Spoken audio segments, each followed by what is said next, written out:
Good morning. I welcome you all for the experiment on shell and tube heat exchanger.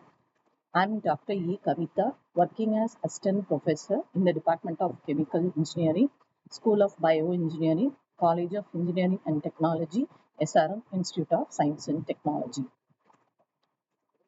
So, what is the aim of the experiment? To determine the overall heat transfer coefficient, thermal efficiency, and effectiveness of shell and tube heat exchanger. Before going to proceed with the experiment, you need to know about what is shell and tube heat exchanger, how does it work.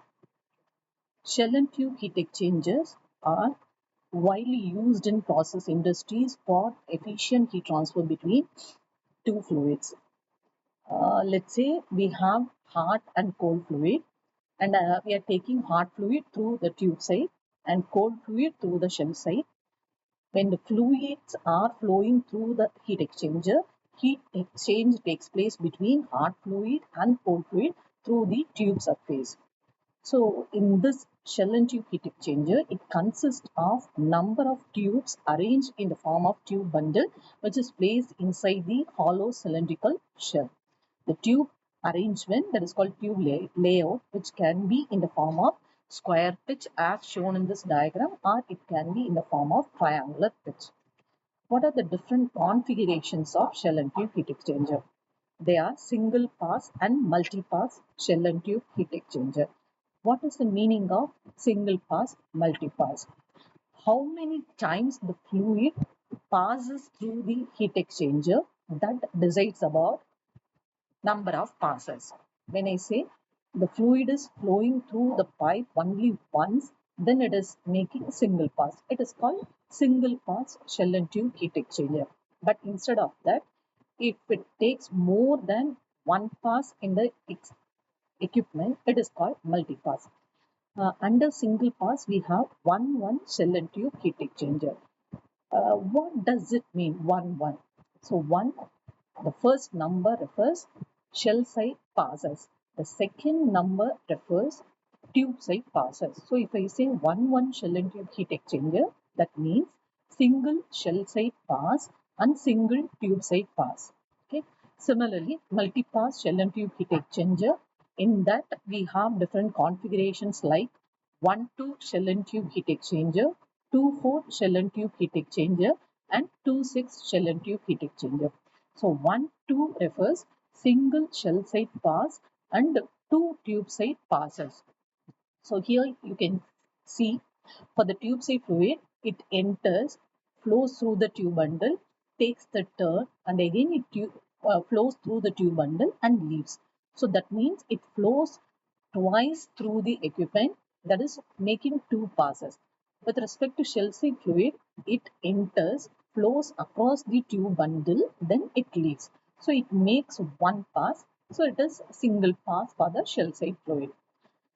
Similarly, we have 2 4, that means 2 shell side passes, 4 tube side passes. Then 2 6 shell and tube heat exchanger, that means 2 shell side passes and 4 tube side passes. Then what are the applications of shell and tube heat exchanger? There are various applications in chemical process industries and food process industries. Then we'll move on to working of 1 2 shell and tube heat exchanger.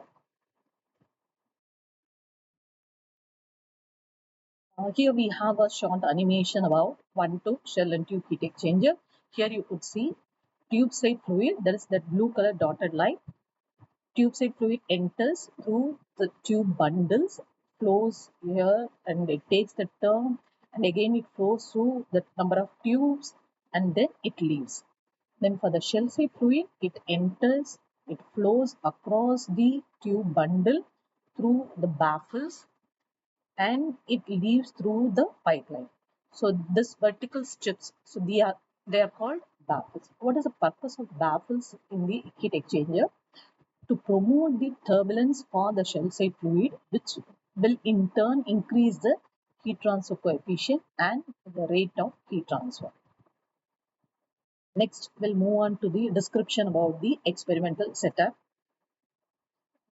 Here is the image of experimental setup. So the cylindrical part, that is the 1-2 shell and tube heat exchanger. In this we have a shell. Inside that we have a bundle of tubes making 2 passes. Here we have the provisions for storing the cold fluid and giving the input for the hot fluid. So in this experiment, we are going to take water, normal water as the cold fluid and hot water as the hot fluid. So hot fluid through tube side it will flow and cold fluid across the tube bundle. That means it is a shell side fluid. So heat exchange will take place between hot fluid and cold fluid through the tube surface. So this type of heat exchanger consists of number of tubes placed in parallel enclosed inside the cylindrical shell. And the heat is transferred between the one fluid which is flowing through the tube and the other fluid which is flowing through the shell side. That means across the tube bundle. Next, we'll move on to observation. What are the data we are going to observe and how we are going to perform the experiment. Okay. So procedure of your experiment. First, you need to set the temperature controller, then switch on the hot water circulator.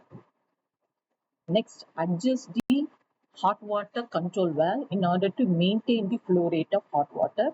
Then adjust the control valve for the cold water to regulate the cold water flow rate.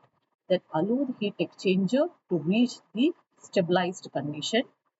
When the temperature are stable, note down the temperatures THI, THO, TCI and TCO. So THI refers inlet temperature of hot fluid, THO refers outlet temperature of hot fluid, TCI refers inlet temperature of cold fluid, TCO refers outlet temperature of cold fluid. Then note down the time required to collect 1 liter of shell side and tube side fluid. So this data is important for finding the volumetric flow rate of shell side and tube side fluid. From there you can calculate mass flow rate.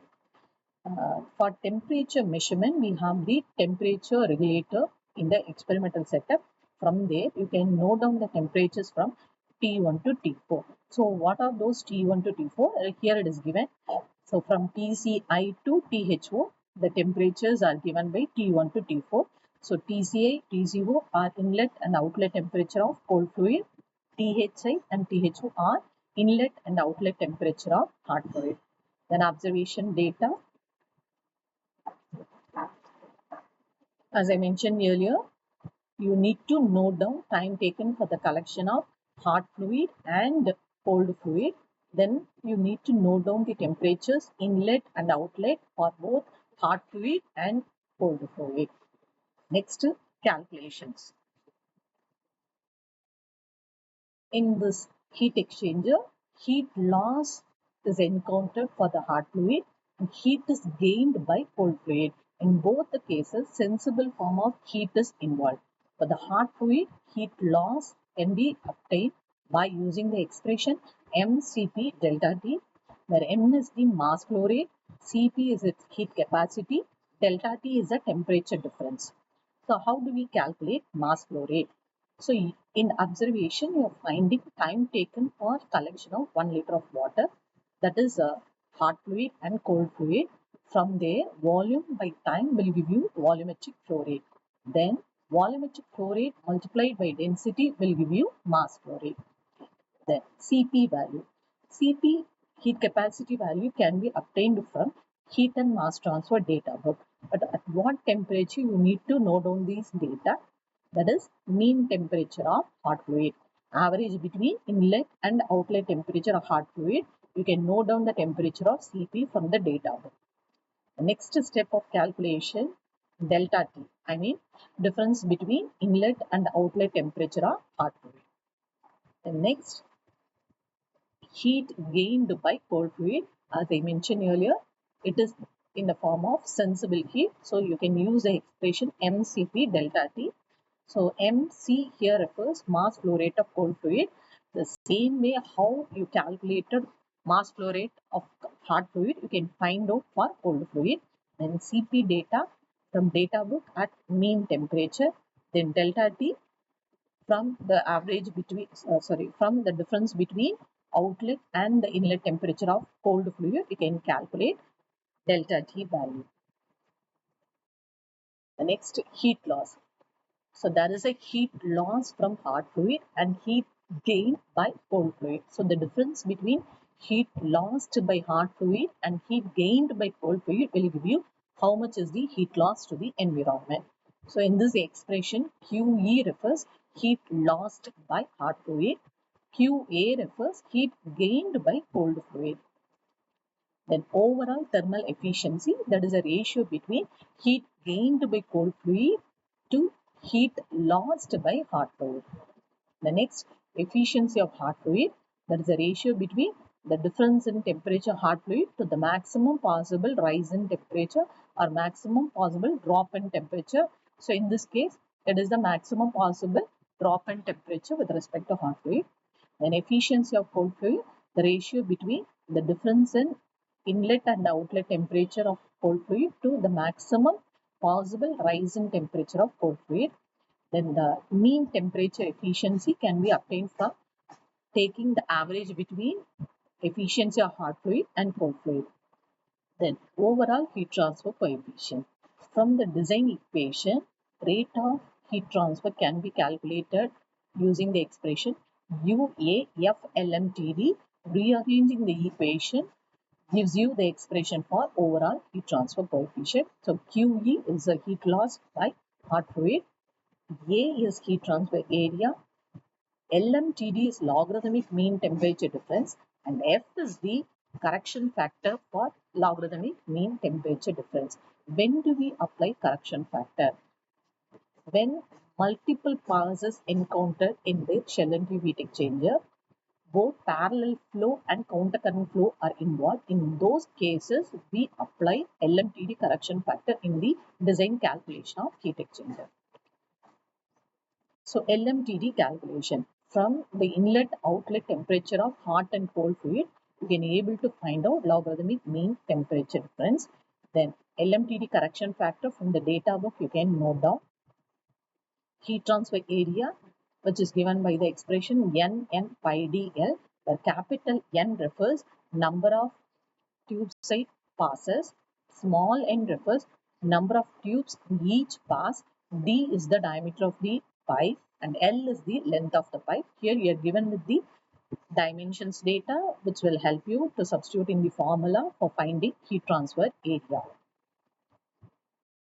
Then effectiveness of heat exchanger, which is the ratio between actual rate of heat transfer to maximum possible rate of heat transfer. So the actual rate of heat transfer can be obtained by taking the average between heat loss and heat gain. Then in denominator C minimum, so the C is the product of mass flow rate and heat capacity. Calculate the product of mass flow rate and heat capacity of both hot and cold fluid. Whichever is minimum, that can be taken as C minimum.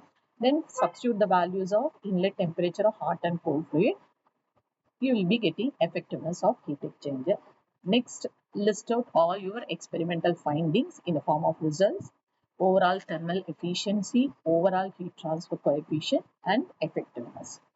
Thank you all for listening. Thank you.